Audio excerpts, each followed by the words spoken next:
It's the lead play in our offense. Tell the tackle to take the defensive end if he's over him. If he's not, we drive down on the first man who is inside. Fullback, we tell him to take the first man outside the offensive tackle. No one shows. He goes right by this and steals inside. If the YN has the linebacker taken out, he cuts inside. If the YN has the linebacker in, he comes all the way around. If you look at this play, what we're trying to get is a seal here and a seal here, and try to run this play in the alley.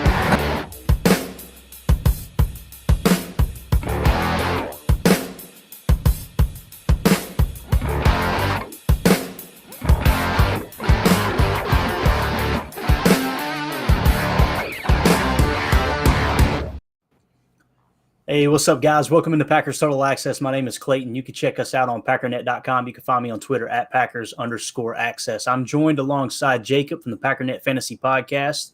We've got Tim in the house right out of Green Bay, straight out of Green Bay, not straight out of Compton, straight out of Green Bay. And we're going to talk some Packers tonight, guys. We had a lot of pressers today, and we're just going to kind of hang out, man. It's Friday night. We're going to kick our feet back and just talk a little ball, but we're going to cover kind of what the coaches talked about, what the GM talked about. Jacob, I know you spent a ton of time taking notes. You're going to be my go-to guy tonight, man. You're going to be the player of the game. We'll go ahead and call it right now. But did you guys have a good day? How about you, Jacob? Man, I had a great day. So as people go back to school in the restaurant business, that's called like Hell Week, where just all of a sudden you lose half your staff. And I went through that, and luckily, like by the grace of God, I had some really crazy people just walk in the last week, and they were really, really good people. They made my life so easy that I got to take the day off, not the day off, a half day. I got to leave at noon-ish and then go back for a meeting at 2. But the point of it is that I got to look up a lot of the interviews today. I got to look back on some notes. I got to start reading a chapter of a book that I swear to gosh, Clayton, if you maybe did like a book club reading of that book, I'm only one chapter in. Yeah, I'm one chapter in, but I'm like 40 pages in because there's like an intro and then an intro to the intro. And then it's a 2.0 version. So like Pete Carroll did a foreword, and there's a bunch of these other like additions to it. But I'm telling you guys, that is the book that you need to, I wish I had it within reach. Otherwise it's Pat Kerwin's Take Your Eye Off the Ball. 2.0 is the version I bought because it's like a little more updated. It's really, really, really good, to the point where I can tell that I literally read a chapter and I've already unlocked a lot of knowledge in my head that I kind of knew. And he lets you know that what you're watching on TV just means more than what you're blatantly, blindly seeing. And you comprehend it. You already comprehend it. If you guys are like me, you've been watching football for your whole life and you notice these things, but you don't necessarily register what that means in your brain. And the second you start reading this book, you're like, oh my God. Well, and yeah, sorry, it looks like I'm dodging a weird laser beam or something right here. It's really informative, and I think it's something we could touch on throughout the whole season. Just if you guys want to start like that, some sort of thing, we should actually start something like a book club, like a Packernet book club. We could read a chapter every week. Oh, man, I'm just sparking ideas right now. Anyways, Cheesehead Merce in the chat. Go Pack Go. What up, my good people? And then Red Mo 46. What's going on, guys? Friday night. Yeah, it's going to be lit tonight for sure, man. As the kids say in the streets, right? They say it's going to be lit. Tim, have you read Take Your Eye Off the Ball yet, man? No, not yet. Bro, listen, I'm going to send you my copy. And there's going to be stains in this thing, man. I've spilled coffee on it. I'm telling you, I've read that thing 1,800 times. I need to send it to you. So you need to get me your address. I'll mail that to you. You would absolutely geek out over it, man. It's really good. So anyway. I'm just finishing up a book now, so it's great timing. I'll good deal on that right away. Heck yeah, dude. We'll do it for sure. Let's see your Elevated Shine throwing some shade, I believe.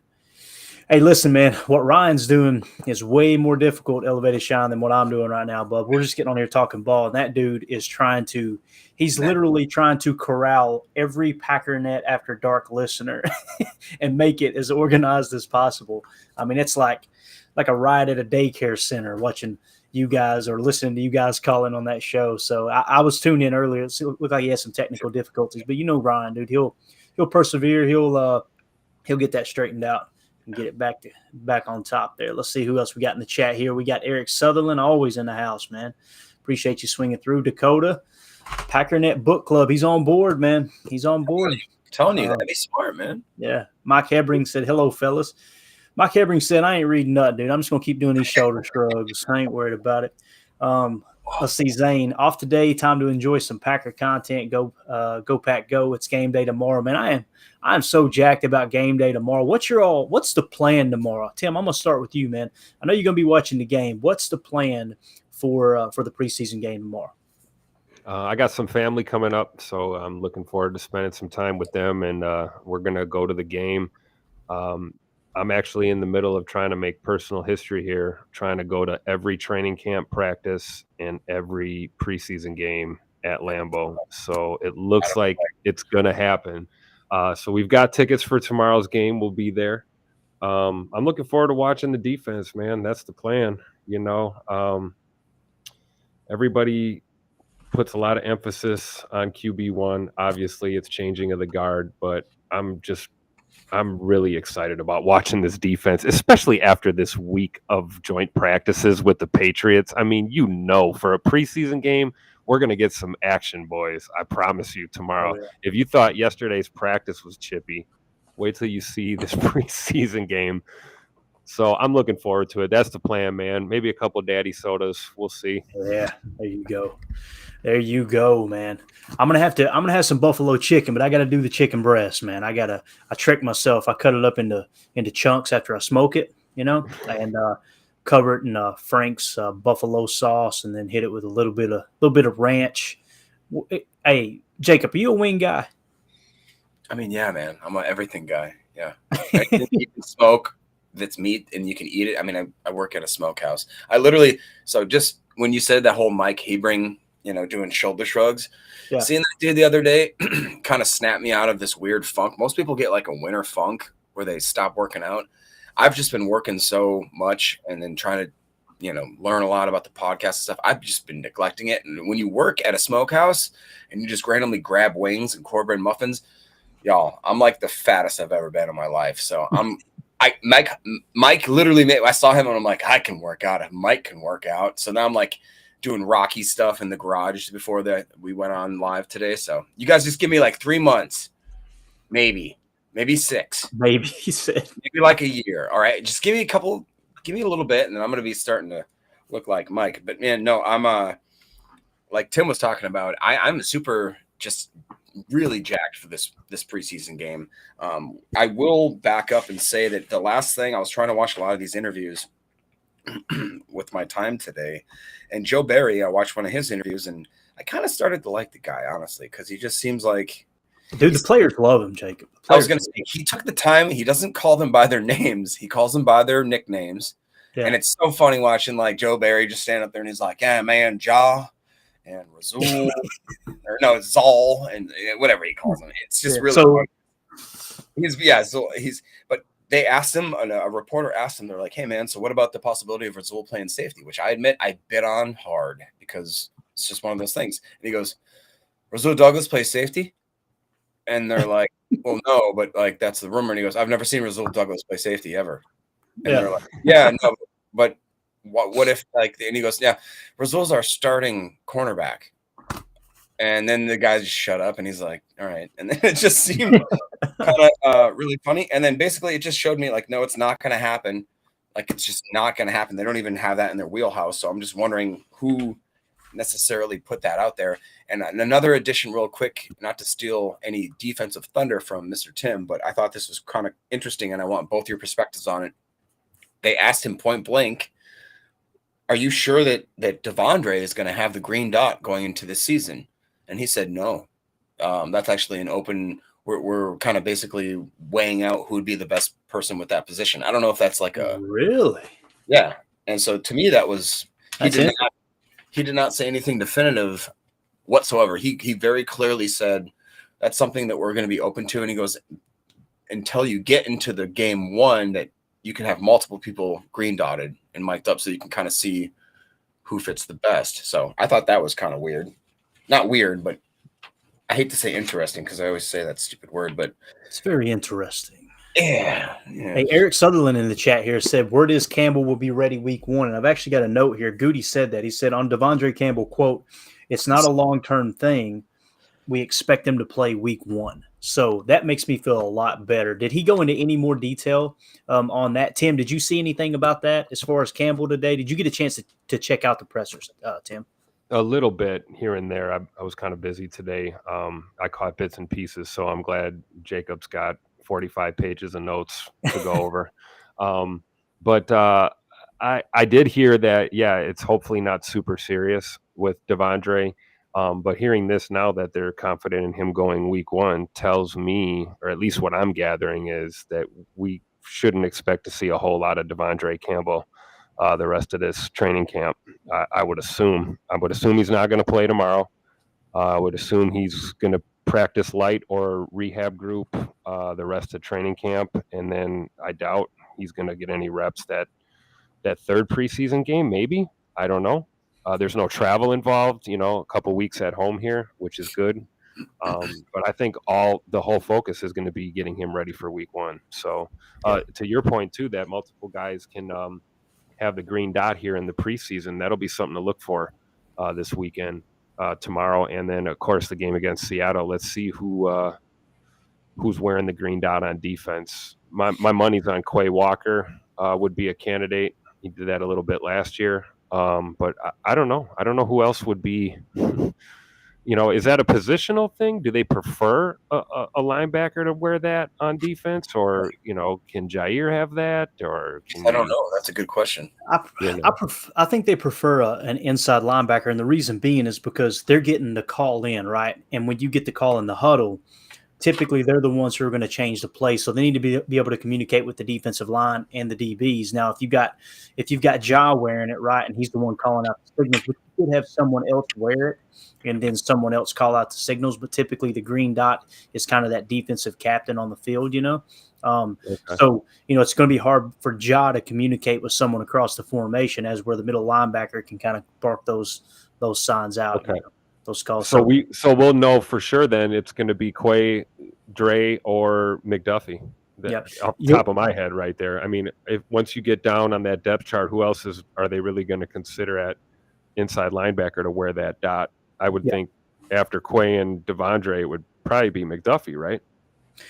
Yeah, I would think so. McDuffie's, I think he's a third year vet now, if I remember correctly. At least a second year. I think he might be a third year.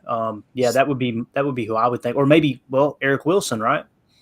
I mean, that's someone they definitely think very highly of. I don't know, man. It's going to be interesting. You'll be able to tell who's wearing it though, because they're going to be lined up, pre-snap in that block formation, and whoever's on the outside of that or in front of that, I should say, they'll be the green dot trooper for sure. So let's see here. Eric Sutherland said, "We get it, Tim. You're an overachiever." Let's see. Don't worry, he rips on me soon as well. So equal spread of. He's just going down the line, huh? Zane in the chat said, "I hope J Love plays the first half. Needs more reps for him. I don't see him playing in the final preseason." It's funny you mentioned that, because we do have a quote from Goody where he said, it was Goody on Love, quote, "Tomorrow night will be another good step for him." Sounds like he's playing, basically, is what everybody took away from that. Now, I will mention, I think they said the Kansas City Chiefs are playing their starters, their starters across the board, 1.5 quarters in that game. So just to kind of give you a little bit of perspective, some people are like, I don't want them playing in the preseason. The defending Super Bowl champions with the MVP of the league, they're playing their starters 1.5 quarters. So what was you going to say, Jacob? Yep. So that's one of the questions that was asked to Goody in that press conference. They specifically asked, how much is Jordan? There must have been maybe a precursor. You know how Packers freaking social media does. Either they have the live version where they have music playing for like 15 minutes, and then Goody gets up there and he talks, and it's like a 7-minute interview, and then they cut it. It's unbelievable, man. And what's crazy is they're getting view time for that too. So I know, that's my point. It's like you guys are literally just milking, and I don't think that they're even doing it consciously. I think they're just that stupid that they. It's crazy too, because I'll log on and I'll even be watching it later. I'm like, okay, let me fast forward to the 5-minute mark. Let me go to the 10-minute mark. Let me get to the 15. By the time I get to the 15 minutes, 17 minutes. Yeah, yep, it is. Like by the time I get that deep into it, this is what I'm thinking. It drives me crazy because, like, you have all the tools in the world, man. You've got all the equipment. You've got an endless amount of resources, Tim. And it's like, why why half but that aspect of the coverage? I don't know, man. I'm They still can't figure out the microphone levels. yeah, like podium, you know? I'm trying to hear what I'm going to. How do I have my device turned all the way up, and they've got two microphones this close to someone's mouth, and we can't hear what they're saying? It makes no sense. And you can't hear the reporters asking a question either. So it's like you're playing detective the entire time. They apparently, because apparently a lot of people commented that in their comments, so you can tell that they've heard that because it'll start the conference and you can't hear anything they're saying, and all of a sudden it'll be like, and then you hear, oh yeah, and then you hear the actual question. So today they asked the question, how much would Jordan Love and blah blah blah blah, and then he went, it's important for him to play. It's important for the offense, not just Jordan Love, but for the entire offense, for them to all play together. And then he went on and somebody asked another question. And he said, Matt and I, being Goody, agreed that at the start of the season that we're going to need to play early and often in preseason scrimmages, the joint practices, etc., just so we can get the best possible version of this team. He then went on to say in a later question that he kind of acknowledges that this is kind of a building catalyst for like a 2024 team, for a 2025 team's shot at the Super Bowl. But then they also said, how do you weigh that with the fact that you have a lot of good talent and you could possibly have a really good defense and you could maybe win 10 to 12 games this year? Who knows how many, if Love and the defense are really that good? And he's like, yeah, that's a thing that I weigh right now. And he goes, right now, I want to see our guys play. And he also went on to say that the decisions that I have to make dictates whether or not I need to see them play is the reason why it dictates my decision on whether or not I'm going to cut them or not. So in my opinion, as the GM, I want to see them play as much as possible. It's the only way that I can get anything out of these guys pretty much. And I'm all for that. Mm-hmm. I probably would even just say that I would love for Jordan Love to maybe see the whole first quarter this game, preferably. And I think that might happen. So yeah, I agree with that. What did he play? 2 series against Cincinnati? 2 series. That's so I would think that's doubled minimum tomorrow night, right? I mean, 4 to 5, 6 series. You know, depending on how the game goes, that could be a quarter. Yeah, what I love about Jordan Love too is like he's kept his mouth shut. Like he has been the perfect teammate. I guarantee you, he would go out there and play all 4 quarters if they would let him. He just seems like he's got everything you want in a starting quarterback. And I know there's been a lot of Packer fans that are down on him and negative. It just amazes me, man, that he's still inconsistent. He's inconsistent when? In practice. Well, you've seen the overthrow to Musgrave. I'm like, he completed 70% of his pass. What are you expecting this guy to do this year? Like Aaron Rodgers' career completion percentage, I think, is 65%. He was 5% better than Aaron Rodgers' completion percentage. Also, over his career, and it's not good enough. It's not. I don't understand, man. I just don't understand people's expectations, Jacob. Like, what do you expect him to go out there and do? Throw for 80%?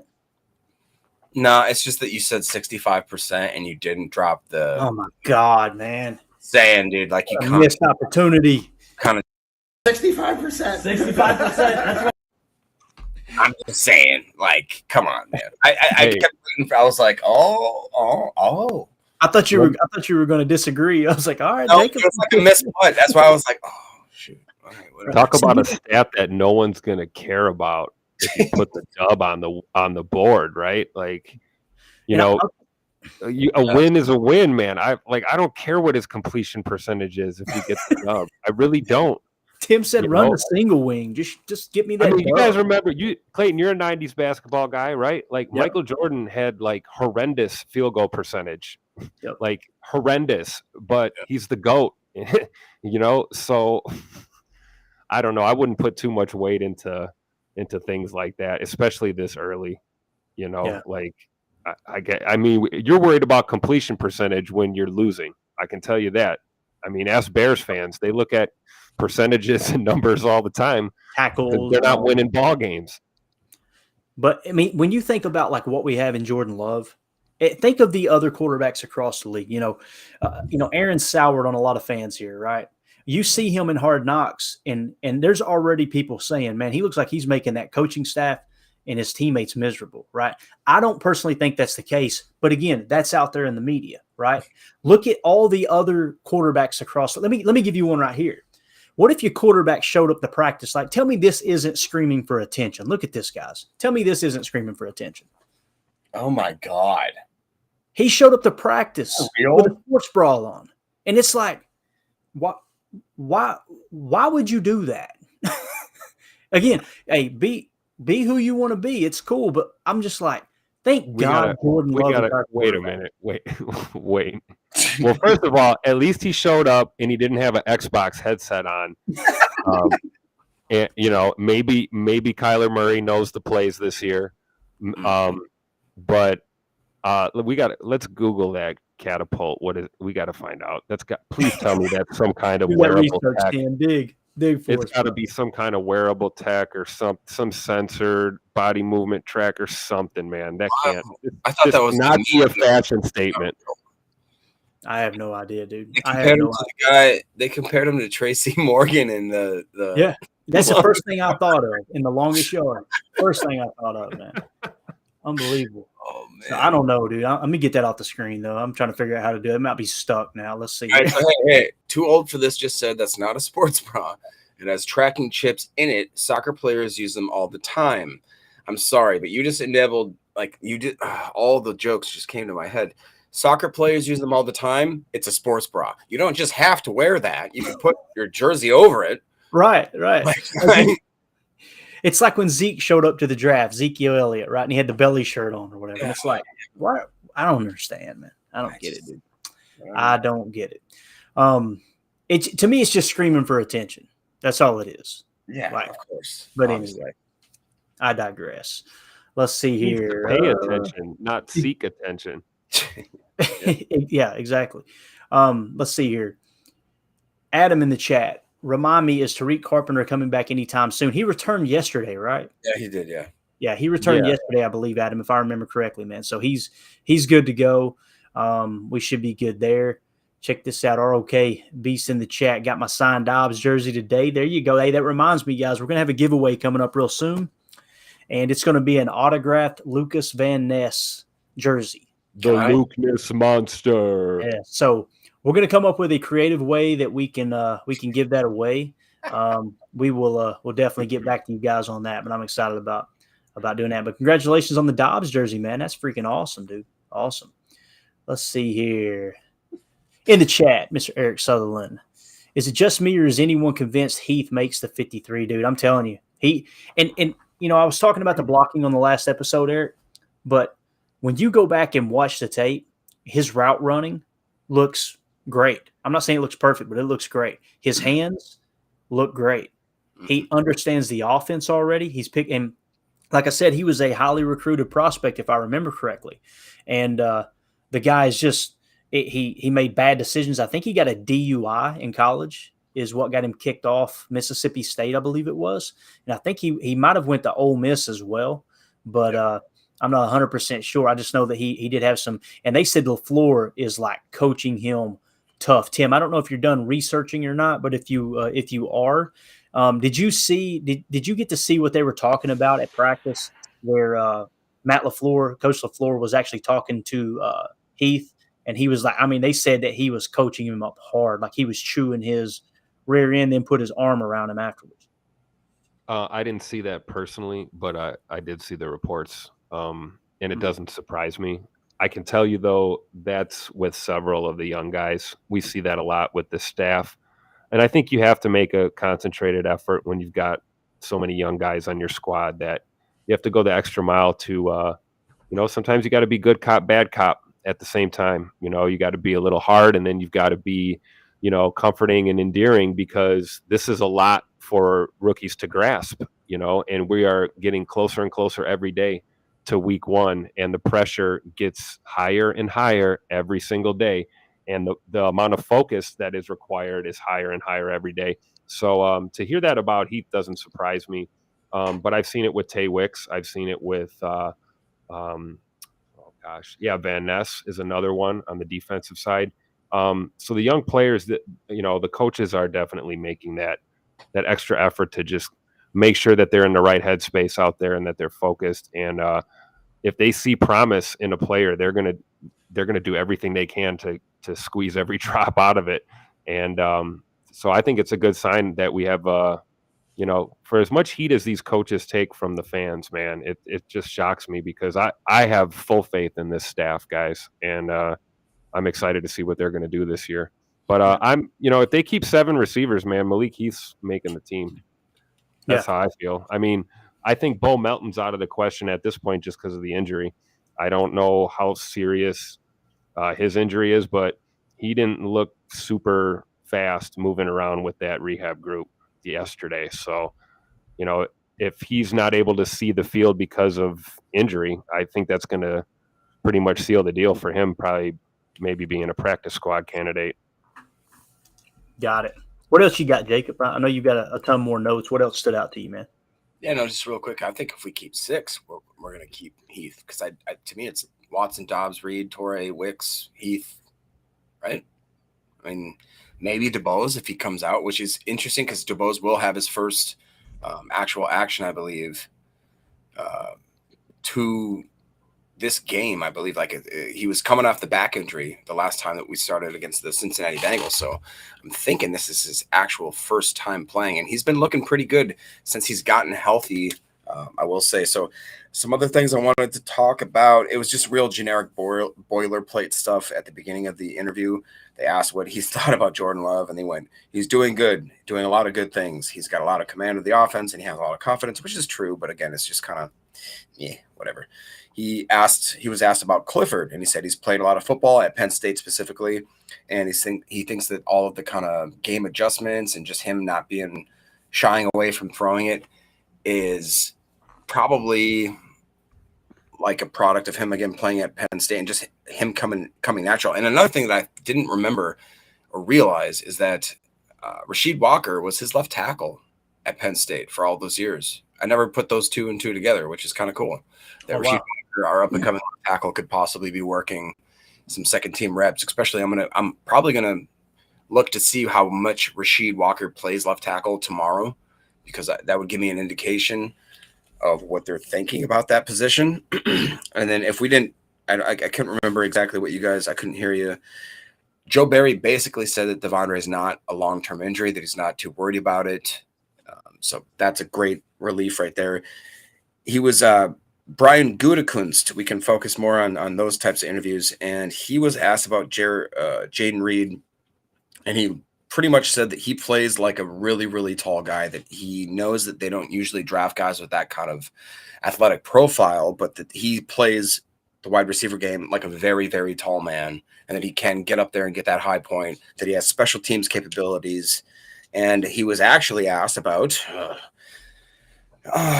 Anders Carlson's troubles early on, whether or not that he wants to make a move, sign a veteran. He basically said, nope, I'm not signing anyone else. I'm going to stick with this kid. There's a patience to be involved here. Then he went back to compare Mason Crosby, how he had really a lot of ups and downs early in his career, and even mid in his career. If you guys remember, he had some streaks there where we were like, cut him, get rid of him. He couldn't make anything. And then all of a sudden he becomes, I believe, our leading scorer of all time, or up there. So and then he was also asked about Tyler Davis, and he said, man, Tyler Davis was a massive loss, like a really big loss. And he said his comeback will be stronger and he'll be better than ever, which shows that they're not even worried about the guy. They love him so much that he can tear his ACL or whatever he did, major injury. They don't even think about the fact that he's not going to be on the team. They're already ready for him to come back and be better than ever, which, I've given Tyler Davis, again, a lot of, but. Hey, Tim. Everything that Jacob said, I know you got to hop off here in a second. Any comments on what he just said, or anything else you wanted to hit before we finish up with the notes here? I'll just piggyback off Tyler Davis here. I think that's the right thing to say, and I think these guys are going to say that the right thing when the cameras are rolling. But that's just a sign of what we knew really last year. Like when you and I were pulling our hair out, Jacob, going, why is this guy on the team? Clearly the Packers had a plan for him. And going into this season, the plan was for him to be our blocking tight end and go out there and do his thing. And we didn't need Big Dog to come back another year. And, now he's out. So of course we're ready for him to come back, but it's going to probably be the better part of 12 to 16 months here before that happens. So what do we do now? Well, next man up, right? We drafted 2 tight ends this year. We don't have the depth we'd like at that position, but due to this injury. But hey, guys got to step up. I've floated this idea before. Put Dre Miller, give him some reps. I don't care. Get experimental here with these last couple of weeks of camp in the preseason, because we want to be ready, firing on all cylinders for week 1. And obviously you're going to keep an eye on the free agent market while you're doing all these things.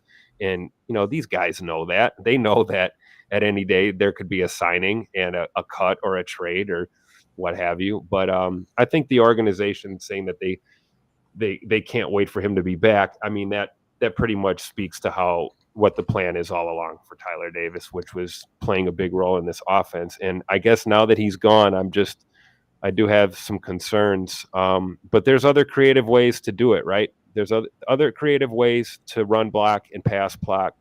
So, I'm not panicking, but it's definitely something to keep an eye on. We can add that to our list of things to watch, just like the question mark in the safety room as well. So, but that's about it, guys. I thanks for having me on. I got to run. I've got to get this house in order before company comes over. So I got the wife waving me over right now. So thank you, Mrs. Green, for letting me be on tonight with the boys. Everybody say in the chat. Everybody in the chat say thank you, Mrs. Green. Mrs. Green. Hey, we appreciate you hopping on, Tim. Enjoy family, man. All right, thank you, guys. I'll try to check in with you tomorrow night after the game. All right, Thanks, sounds sir. good, buddy. We'll see you. Appreciate it. Take care. All right, that was Tim. Can I jump off of what he was talking about with the tight ends? Because that was my next note exactly after our little break there. It went Austin Allen as a Y blocker because they asked some reporter had a real nice sneaky way of not being kind of a what about it, but he was like, so we asked you last week about letting Mercedes Lewis go or whatever, and then all of a sudden Brian Gutekunst's face kind of changed. And then and the guy went, well, that being said, like, what's the next guy up kind of thing, like Tim talked about there. And he specifically brought up Austin Allen, and Gutekunst said, he's we kind of see him as that Y blocker. He's got huge size, and he said he will get the opportunity to fill that role. So he point blank said that Austin Allen is, in my opinion, from what his verbatim sentence was, is that Austin Allen's the next guy up. So maybe Dre Miller, maybe somebody else sneaks in there, but it sounds like that's the guy they have envisioned in that role. So that was something that I thought was a little bit noteworthy there. He was asked about Malik Heath and what he thought about his progression. And he also went on to say that he is 100% capitalized on his opportunities, and that's what you need to do when you're in UDFA and you're only given a limited amount of opportunities. You need to shine in those moments. And he said that Malik Heath has 100% done that. So that to me was kind of cool. Awesome. All right, we got let's go to the phones here. We got Emilio in Tennessee. Emilio, how you doing, bub? What's going on, fellas? Hey, man, we're just chilling, talking a little ball, getting ready for this preseason game, man. I'm pretty excited to sit down with a cold one and watch some football tomorrow. Hey, did you see that picture of Kyler Murray? Oh my, that was too much for me. I'll be honest. I just got home I just stopped at Chick-fil-A on the way, man. Oh my. Oh, stop it! You're gonna make him lose his appetite. Yeah, exactly. I mean, it's just there's so many other things you can do. You know what I'm saying? Exactly. You can approach it so many more different ways. Yeah, and I know Too Old for This in the chat said it's some kind of tracking device or whatever that's in it that soccer players use. That's all great and everything, but why? I don't know, dude. Yeah, dude's running around with a belly shirt on, man. Come on. I mean, the watches do the same thing. They got those rings now. I mean, you could get an EKG strapped to your chest, and I mean, they don't need to make it into a sports bra. Yep. No doubt, man. It was cringe, dude. It was cringe on this level right here. Who the only place he's going to take you to is the toilet bowl. And then you got Brett Favre, who will take you to the Super Bowl. Yeah, I hear you. I'm just saying, we're not going to talk about that. Yeah, Yeah, I hear you. It's I just hear you. He said, "We'll talk about it." Sound like me.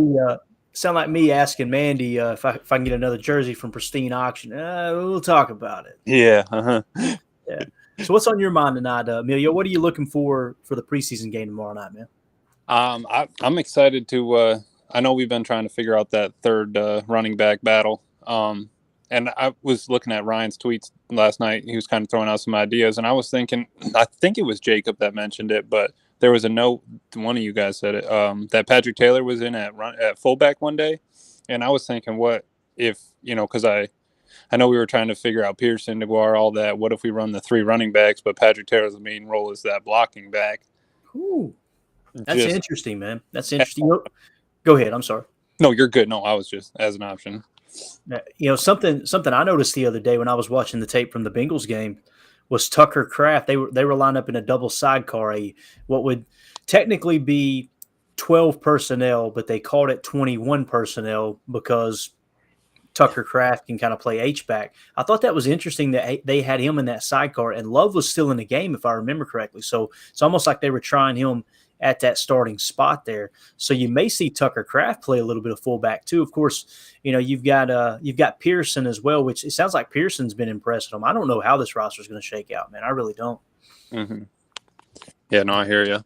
And then, the only other thing I was looking at was Matt was saying in one of his interviews, he was talking about them giving him a penny look and for defense with the 3-3-5. And I was looking, that's what we were running on the Bears a lot. Was it last year? Or I think it was last year. So even then, even if Devondre was out, we were talking about the green dot, it would still be just one linebacker in the center anyway, with the 5 DBs and then the 3 down and the 2 outside linebackers. But either way, I'm just kind of excited about it with like a 3-3-03 tech. Yeah, for sure. 2-0 for this in the chat said Watson, Dobbs, Reed, Torrey, Wicks, Heath, DeBose. That is an absolutely solid receiver core. Chills. And I, when you look at it that way and you look at DuBose and Heath, I think they'll keep DuBose because he was a draft pick. Heath is the one that could be the odd man out there, right? But I don't know, man. They may run with 7 again, Emilio. I don't know. Jacob, what do you think? You think they're going to – we've talked about this several times. I think we'll get a little bit better picture after tomorrow night when we look at some of the personnel they run. But are you leaning towards 6 or 7 receivers? I'm going to say something, and I don't mean it to sound like so doom and gloom. I think that the next 2 weeks and who gets injured is going to dictate who makes the team, and it's not who we want to make the team out of our – because to me, if I could, I'd keep 7 wide receivers. If I could, I'd keep 6 edge rushers. If I could, I'd keep probably 5 safeties. If I could, I'd keep 6 DBs because or cornerbacks, even specifically, like even Ballantyne. I'd love to keep him if I could. Stokes is coming back. Obviously, Carrington, we need to keep him on the team and get him involved. You only usually are going to play 2 cornerbacks on any sort of formation unless we're really doing something crazy like that. So I'm like I said, I would love – somebody mentioned in the chat, will Brenton Kotz make the team? I hope he does, but I don't – and he's one of those guys for once in this year, I actually don't see – like if Malik Heath doesn't make the team, I can see him getting sniped. He's shown the blocking ability of like a George Pickens where it's just freakish, where he blocks you into literally the other opposing team's Gatorade stand. And that's what started the fights. If you don't, Clayton, if you saw that, it was because the first or second fight, I think it was the second fight started because Malik Heath blocked the guy into the secondary, took him and just ran him. And that's when the goon, dude. I love it, man. Send in a goon. So that being said, there could be so many different battles. The safety battle, like we talked about, the edge battle, the running back 3. If there is a running back 3, who knows if there even will be. So I'm not exactly sure how I answer that question. I don't know. It's just like I said, let's see how it works tomorrow. And then after that, we have a whole other game. And God forbid anybody has a season-ending injury, but it's more than likely that somebody's going to have some sort of injury, which will dictate how the chips fall. So, yeah, definitely. I know Emilio, you used to be a running back, right? Yep. Fullback. You want to keep 6 running backs, don't you? No, That's why I was saying Patrick Taylor can be. I mean, if you can play both, we need a little multi-tool there. If he can run the ball, throw in a pass block, and then hey, we'll get in front of AJ Dillon, him and AJ in the heavy package. I wouldn't be opposed to it, and then that way you can kind of float around with your other, wide receiver, keep an extra, inside linebacker, keep an extra. We got to pick a position or two where we can float a person or one where there's two things that they can do.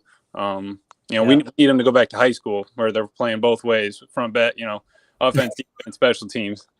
There you go. Put the leather helmets back on them too while we're at it, man. I'm all about it. I mean, if Patrick Taylor can play a little fullback in a pinch, obviously he's good at pass blocking. He's good at special teams. It's going to be hard to cut Patrick Taylor. I think he probably makes this roster, and they probably carry 3.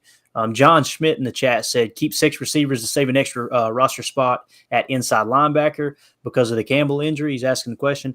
It sounds like Campbell's going to be ready for week 1, but as we learned last year, Jacob, man, you don't take anything for granted, right? They're saying week 1, but like we learned with Bach and Elton last year, man, it got a little bit shaky, right? So, I think Campbell will be ready, though. It's just the thing that worries me is hearing about him being in the boot and on a scooter in the locker room. That sounds like that was a report that somebody said that they saw a boot in his locker. They didn't see him on the boot.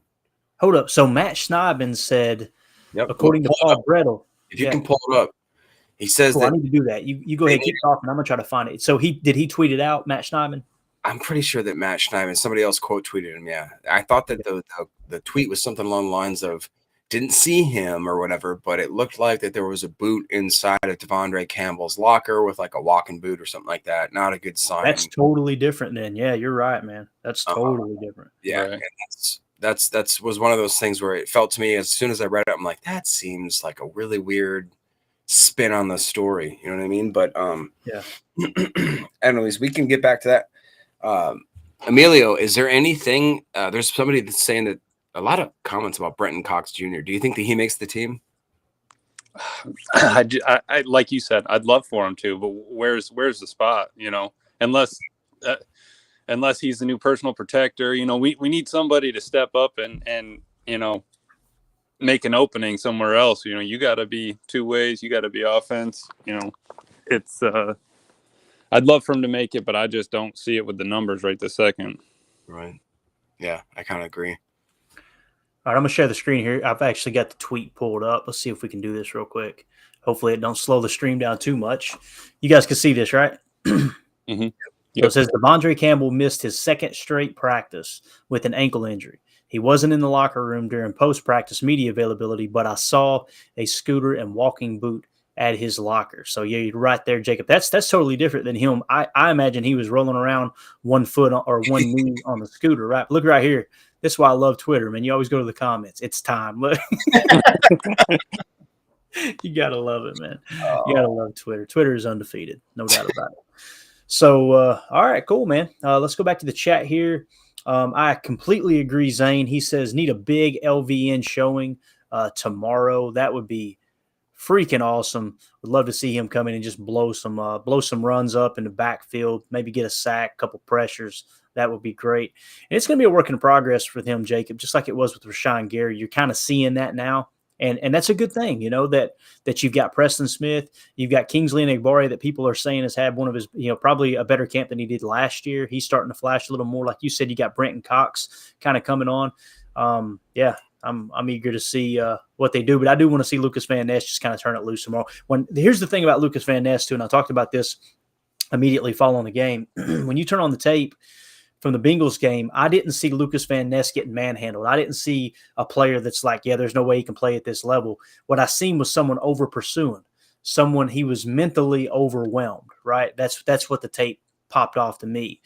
There was many times he was in the backfield, but the running back was running in the opposite direction, right? So right.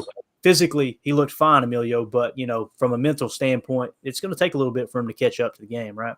Oh yeah. Oh, physically, like you said, I mean, he would take the step ups, upfield, cut underneath, but then, the back would be sliding outside, or he would, step underneath and the quarterback would step around. So it's just, he's there. It's just different speed, different pace, Yeah. It's like when you come up from JV to varsity. You know, you got the big lugs beating on you, and you're only in 10th, 9th, 10th grade. You're like, Different ball game. Yeah, different ball game. I remember high school baseball, man. We had a small school, and we were playing back in the mountains of eastern Kentucky, so it wasn't like the competition was crazy. But I actually started 2 varsity games my 8th grade year. So I was playing high school varsity my 8th grade year. And I remember getting up there with those guys, and I was still short and fat. I hadn't grown yet. But dude, you talking about being overwhelmed. My goodness. So I know that's a very, very odd comparison to NFL football, but I could only imagine, going from the big guy on campus, the big dog on campus, and then stepping in the NFL, and all of a sudden you're right back to square one, man. That's wild. You want to know a funny story since you brought up an old story of you playing ball? Yeah. So I made varsity my sophomore year as a center, and I was not a good center. And the only reason I did it is because the starting center broke his ankle in 2-a-days. And at that moment, I was the starting center, 5'10", 185 pounds. And then my 2 guards were like 6 foot, 6 foot guys. They're like a solid 220. And then on the starting left tackle and right tackle, I had Eric Vandenhoevel and Craig Urbeck. They were both 6'6", 6'7", literally 300 pounds in high school. They both redshirted or went and played 4 years both at Wisconsin. Both started all 4 years. Urbeck got drafted by the Steelers, I believe, and then went on and played for, I think, like the Bills for a short stint there. Vandenhoevel played all 4 years, should have went on and decided he didn't want to play college football, or I'm sorry, NFL football. And my dad has a snap picture of me walking up to the line for the first game playing against Mukwonago, which was like a massively great team. And the offensive line just goes like this. Me standing in the center. I'm like, hi, guys, I'm here to snap the ball. Now, imagine stepping up against somebody like Jay Chamberlain mentioned in the chat, Austin Allen. He said Austin Allen has his chance, 6'8", 6'8", bro. That's wild. That's a big dude. And they say he's fast too, like, and he's pretty athletic. Like, I'm kind of excited about that. Jacob, did you long snap in high school? I was. I did too. Man, it's a technique. You throw over the head, snap your wrist back. It's got to be on a line. You want to know? I'll admit this too, because I know some of my buddies listen to this podcast. I was the best long snapper. Like I was so good. That was the one thing I did that I thought that maybe possibly I could go pro at. I knew my size, I knew my height, I knew my speed. Bro, I'm not gonna make it in the NFL, but I can long snap and I can really, really good.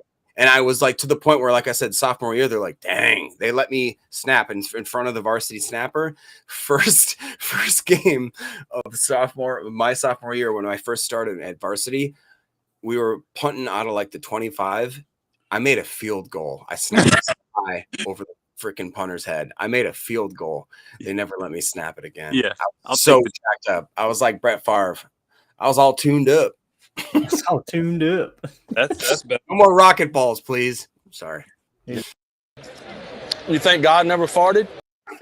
There it is. Let's see here. What else we got going on in the chat here, fellas? Brenton Cox. Guys, what's the story with Brenton Cox? Making the team or no? What do you think, Jacob? Your boy gonna make the team? How you feeling right now? We kind of talked about it while you were digging around with some info, but yeah, I hope he does. I think that, again, I'm not pushing for injuries, but I think that if a certain amount of people go down or a certain situational position is more heavy than they need, I think they want to slip him in. I don't think that he makes it through waivers. Again, I think that maybe him, Malik Heath, I think DeBose could because he's got the injury, like somebody said in the chat. I agree with that. And there's Goodson, I think maybe could get sniped up by somebody. I really think that we have some guys now that won't make it to the practice squad. So we'll see. Got it. What do you think, Emilio? You think Brenton Cox can make the roster? It's 11 days until we know. Is it really? God, it's sneaking up. When's your birthday? The 29th? That's crazy. 29th. 90-man cut? Or is that the 50? Yeah. I thought it was a 53. I might have been mistaken. I mean, it could be, but gosh, I mean, because we're not. I mean, gosh, we're less than a month away from the start of the real football. That's crazy, dude. I didn't even Game think about that. tomorrow, the week, and then we got another game, and then I thought that was 53 cut down on your birthday. That's where I was shooting. But what, 11 days? Someone's got to make a statement in 2 games and what, 3 or 4 practices. You got to make your name before those happen. So it's got to happen fast. Yeah, it does. And that's why I hope that these guys play a long time. Like, I want Jordan Love. It'd be great if I could see him in the first quarter. And then I want Clifford in basically whole second quarter, whole third quarter, half the fourth quarter. I don't really see Magoo much. And then I want all those receivers and all those running backs. I just want to see a lot of the offense. And then anyways, but Hey, here you go, boy. Since we went down memory lane, I got you one right here. Look at this guy. You kidding me? Shoot. That guy right there. Is that you? Is that you sliding or you throwing? That's me turning the double play, baby. He's humming that tater. Humming that tater. Here's another one right here. Let's see what this one is. Look at that. And what's funny is, like, it looks like I'm way up in the air because the dude's sliding. Bro, I'm like 6 inches off the ground. You kidding me, bro? Yeah. Good times, man. Good times. That's good. I got to find the article, Jacob, where I was all hopped up on the Yellow Jackets and I struck out 15 batters, though, man. There you go. That's the one right there, man. All right, let's get caught back up in the chat. We're so far off the rails, man. There's just not much to talk about tonight, so we're just kind of cutting up, hanging out here. Let's see here. Let me go down the chat here. Go ahead. Something else, Jacob, while I try to find a good well, I was going to say, I got a little story. I know we've been going around the horn. So senior year football, we got a brand new coach, brand new OC, everything. The the head coach goes, all right, go ahead and run whatever you want. OC comes in. He goes, we are running wing double T. All we had was athletes, and we were, bunched up a centimeter apart from everybody. 3 people pulling, the quarterback swooping around. We won 1 game. We went 1-9. It was brutal. That's funny. Man.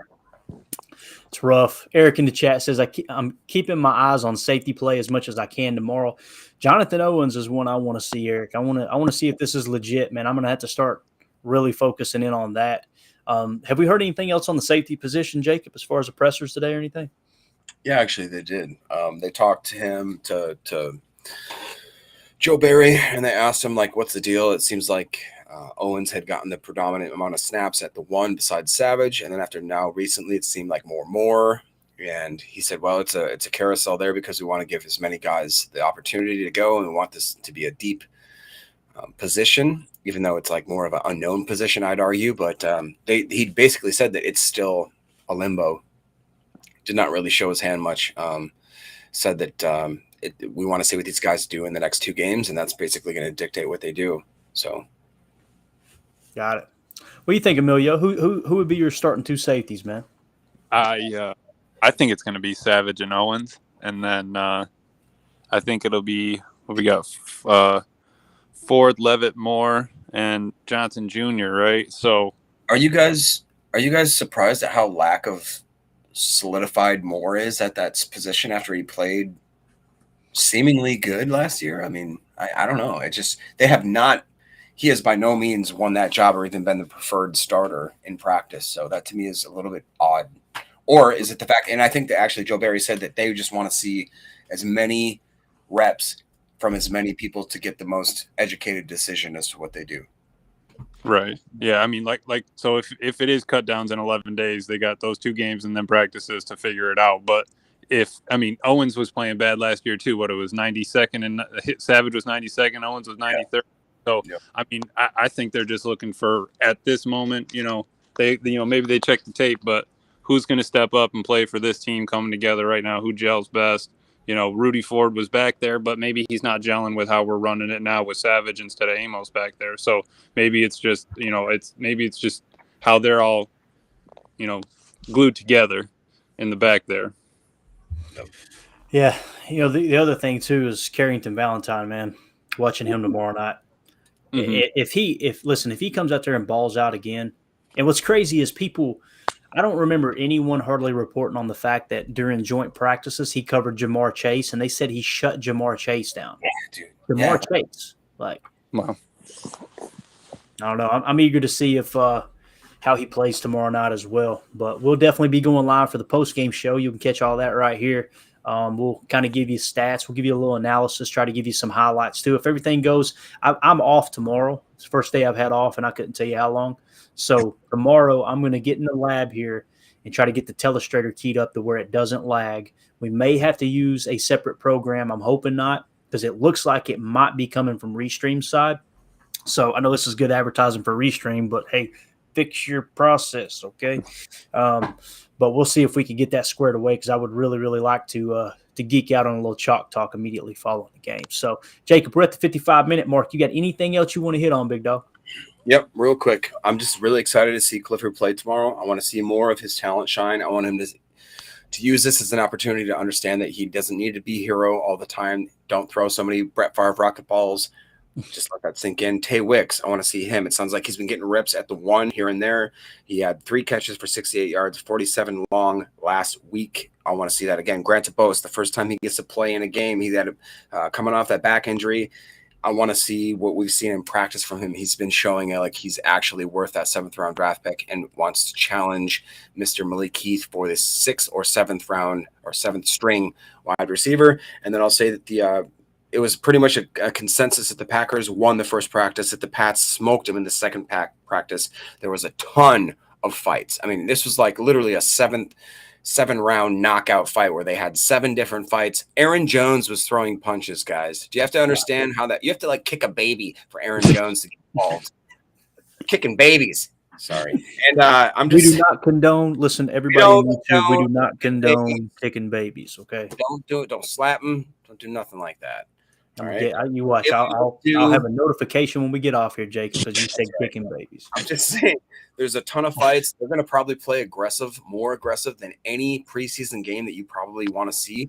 So this is on my docket. And one other thing, Emmanuel Wilson was the overall highest graded running back in all of any game in preseason week 1. Can he do that again in week 2? Dum, dum, dum. That is the question. Stay tuned. Hey, Dakota. We got Dakota in Tennessee. Dakota, how long were you on hold, man? Because you were off the screen. I'm using a TV tonight because my monitor completely cracked. Dude. And I scrolled down and was like, how long has Dakota been in here? So how long you been waiting, man? Actually, I haven't been waiting very. As soon as I got on, though, you said it's the 55-minute mark. I said, "Oh man, I came on too late. I'm so sorry." No, it's all good, man. What's on your mind tonight, big dog? Well, y'all were talking about the safeties and Carrington Valentine, and I actually it's just something I've been trying to, I've been thinking about rather. So of course it's important to find, that second safety for your base package and whatever other packages exist. But I was also thinking y'all have referenced the Play Callers podcast so many times, specifically the portion about where what's his name? Sean McVay looked over and said, "Why is Cooper Kupp on the sideline? Why am I not doing 11 personnel?" And so that was, I was thinking, Carrington Valentine seems to be, showing that he's doing way better than we ever expected. Mm-hmm. So of course I always thought it was dumb to try to put Rasul in safety because he needs to be a corner. That's what he's good at. But I mean, what is it like? Why not put another corner on the field if we have so many that are that good? Instead, like in certain packages, instead of putting that second safety, like I mean, is that dumb? I'm still figuring this out. Well, here's it's everything's give and take, right? And first of all, when Sean McVay said it, obviously, like you said, Dakota, he was talking about offense, and offense dictates the personnel. I mean, all the time, right? So basically, the defense is going to try to get the best matchup possible compared to what the offense is putting on the field personnel-wise. So typically when they call 11 personnel, 3 wide receiver set, that triggers your nickel formation. Now, there's different kinds of nickels where they'll call a big nickel. A big nickel is simply you still got 2 corners and they'll put a third safety in. So to answer your question, the reason they put that third safety in, typically when you play big nickel, and I'm sure Emilio can attest to this, it's because someone's running out of 11 personnel. So you don't want to have a corner out there because the last thing you want is for them to run duo or maybe even a split zone with a sift, and you get a lead blocker out there on a small corner. You're very susceptible to the run, if that makes sense. So to answer your question, if you put another corner out there at safety, yes, it will give you a little bit better advantage in protecting against the pass, but it's going to make you very vulnerable against the run, if that makes sense. Because, you could put Charles Woodson at safety, but he's a first ballot Hall of Famer, right? When you talk about some of these corners, and especially a rookie, a 7th-round rookie, although he's shown everything so far, you imagine he's going to be it's going to make you a little bit more vulnerable to the run. And they're going to have packages. One of the things that Greg Williams did, not the Greg Williams that's on our coaching staff, but the Greg Williams that got suspended for the whole targeting thing down in the New Orleans Saints. He created a dime package that became very popular. And the reason he created that dime package, which basically, Dakota, means you've got 2 safeties and 4 corners, right? And just typically 1 inside linebacker, 4 on the defensive line. That's typically what a dime set is. Your nickel is 5 DBs, your dime is 6 DBs. And the reason he did that is because at the time in the 2010s, the early 2010s, the spread offense was just running rampant through the league. It's what the Packers ran with Mike McCarthy, the West Coast spread, right? So they countered with that. And that's what I was saying about everything is cyclical when it comes to the NFL. You have these things come in waves. When I first started watching football, I remember back in the day, it was pro set, right? They ran a lot of pro set, which is basically quarterback under center, fullback, halfback split in the backfield. And that's kind of what they ran. And then when Lawrence Taylor came on the scene, they had to adjust a little bit because he absolutely changed the game. Well, when you got into the later 90s, you had teams that were running a lot more power I, a lot more, I formation. You remember when Mike Sherman was the head coach for the Packers. You may not have been watching too close at the time, but in the early 2000s, he ran a lot of power I, a lot of elephant looks, a lot of what they called rhino, where they would have 2 tight ends. And in some cases, they put Kevin Berry in as one of the tight ends. And they just run the ball down people's throat. Well, then the league evolved into this spread offense passing system, right? So now defenses had to adjust to that. So you have more defenses going to zone blitz. That was a good way to attack it. But the spread offense got a little bit out in front of that. And then what ends up happening is once the defense catches up and you're doing stuff with dollar and dime like Greg Williams was doing, then what happens? You're calling Kaepernicks and all these mobile quarterbacks come in and they start running a read option, right? So now you have to go back to the drawing board and go, okay, how do you beat the read option? You got to attack the mesh point. Okay, how do we put exotic fronts out to where we can attack the mesh point but not make ourselves vulnerable to the opposite side? There's just everything in the NFL is so cyclical. It's a long answer. I apologize. But to answer your question, if you put an extra DB in there, an extra corner in there, it's going to make you vulnerable to the run. Go ahead, Jacob. No, it's just listening to you break that down, which is just super interesting. Which, guys, if you like this kind of content, hit the like, hit the subscribe, because we're going to try to do this every single day. It's going to get more and more intense as we get into the season. But not to just reference this book and over, but that's one of the leading principles of the book that we're getting into and we've talked about a couple times. It's just that like football intuition of kind of being able to diagnose the offense and the certain types of personnel that you do. It's so intricate, and it seems like, again, the average fan, you already see it. You just don't process it the right way. I shouldn't say the right way, but the way where it's so, you can see so many things that they're revealing, so many just tendencies, so many ways to cue what they're going to do next and what they're trying to set up, which is just, I'm telling you guys, we need to get something going down with this book. I know we're a little over time, so but I'm just saying, dude, it's really fun. If you guys are intrigued by this kind of stuff, keep following us. Tomorrow night's going to be a freaking huge night. Preseason week 2. I think that we're going to see and answer a lot of the questions that we all have tonight. And I don't know about you guys, but I've not been more excited. Ryan, you, a lot of the guys on the network have talked about the fact that was the funnest preseason game I've ever watched. It was black. Modern memory. And like you talked about, like modern memory. I remember when I was a kid, like you talked about the I formation. That was what to me, the signature formation was when I was growing up as a kid in like the mid 90s. And it's so weird how it evolves, and it's so crazy and cool watching it evolve. If you read that book, you see why it evolved and how it evolved, and you see why Clayton's mind is freaking crazy. Like what do you call that thing? The cube, the Ubert's cube. It's like trying to piece. It's the game of football is chess. And you guys don't realize it's chess unless you start reading this book and start diving into these concepts. Because like Clayton says, all of a sudden this is popular. Well, the defense decides we're going to start shifting this way. Well, then that opens up this part of the field. Well, that means that the defense now has to shift this way. And that's why you see these random gaps and these random season high records for certain offenses that run certain things with those players. I mean, it's just really cool. It's just fun. Like you look back at it and it's like you can nerd out on it. It's really cool. The only negative aspect of that book and looking at football that way, it will 100% consume you. Like you will get so addicted to the game and wanting to see every little detail. I'm not lying when I say this, and this doesn't make me a hero or anything. This is how addicted to the game I am. I have watched every single snap of Packers football at least 3 times the last 5 seasons. At least 3 times. That's my goal. Is every week, as soon as the game wraps up, and I get first of all to start with the TV copy, I'll watch it at least once the way through, and then I'll go to the all 22, and on and on and on. Man, it's just it's got me. Like I said, it's got me by the soul. Chamberlain here in the chat as we get ready to wrap up. We're at the hour 5-minute mark. This is for Emilio and Dakota. Jay Chamberlain said, "My son lives in Cleveland, Tennessee. Are y'all close?" That's out toward Chattanooga. Am I thinking right, Emilio? Dakota? Yeah, I believe so.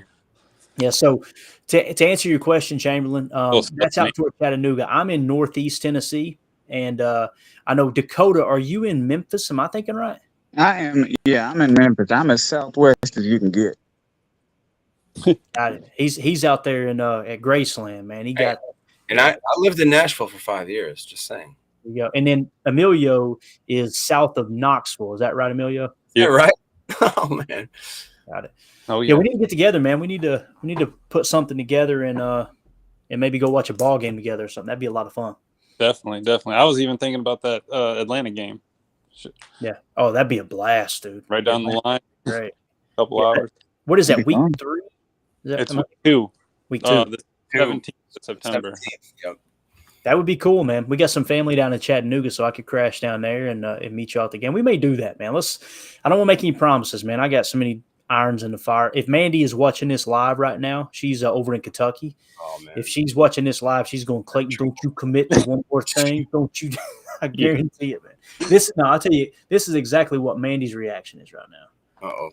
What the hell's going on out here? That's what her reaction is. Yeah. Jason in the chat, what book are they talking about? It's Take Your Eye Off the Ball 2.0. Just take your eye off the ball. It's by Pat Kirwan, Patkirwan. He's a former executive in the NFL. It's excellent. So, fellas, we're just going to wrap it up with you guys on here. Emilio, do you got any parting thoughts, buddy? I just want to see some bing bangs from Josh Myers. Yes, we need it, dude. We need some bing bang. You get that right. Dakota, you got anything, buddy? Yeah, I just hope they play Jabril Peppers for, 10 seconds or so, and I hope somebody runs them over. I'm looking forward to that. There you go. Jacob, what you got, buddy? No, like he said, man, these guys got bad blood. They fought 7 times. Somebody was kicking people on the ground. Somebody threw their helmet in the air. Aaron Jones threw a left haymaker. I want to see what's going on that field, man. Let's go. Yeah. This, with Love, I just want to see him play within the offense again, elimination, isolation, like we talked about with Greg Cosell. I want him to be able to process what the defense is doing. And I know it's going to be somewhat vanilla, although last week wasn't very vanilla. Both teams fired a lot of blitzes. I want him to be able to eliminate what isn't on the field, isolate his matchup within what is on the field. And the main thing is, whether it's 70%, 75%, I just want him to make sure he is above 65%. 65%. That's the goal. That's the Aaron Rodgers average completion percentage over the course of his career. Anyone who is upset that Jordan Love has a completion percentage higher than Aaron Rodgers and pretending like he's playing quarterback horrible, they're not watching the game correctly. It's just that simple. So I just want to see incremental growth there. So I'm excited about it, man. Oh, here's another one too, man. Right here. Let's go, Clifford. Pumped to see that kid play again, man. Dude, I'm telling you, how cool is it? Let Jordan get out there, run a few series, build a little bit of momentum, take him out of the game. Then it's the Sean Clifford show. I'm excited about that. So, all right, let's get out of here, guys. We talked about some nonsense tonight, but again, we had some filler. Hopefully, we bring y'all some decent content. We will be back for the Packers Total Access postgame show tomorrow night. Oh, let me do this real quick as we wrap up. QR code in the upper left. If you'll scan that with your phone, that sends you straight to Packernet Podcast. Awesome podcast there by Ryan Schlip and the gang, bringing you just daily Packers content. So make sure you check that out. All right, we're out of here. And What's Ryan that? did go back live, so if you guys want to check out, he did end up finishing an episode, it looks like. So check that out. Packernet After Dark live. Got it. Eric Sutherland said, anyone upset with 70%, go be a Viking fan. That's what I'm talking about, man. That's that energy I need. All right.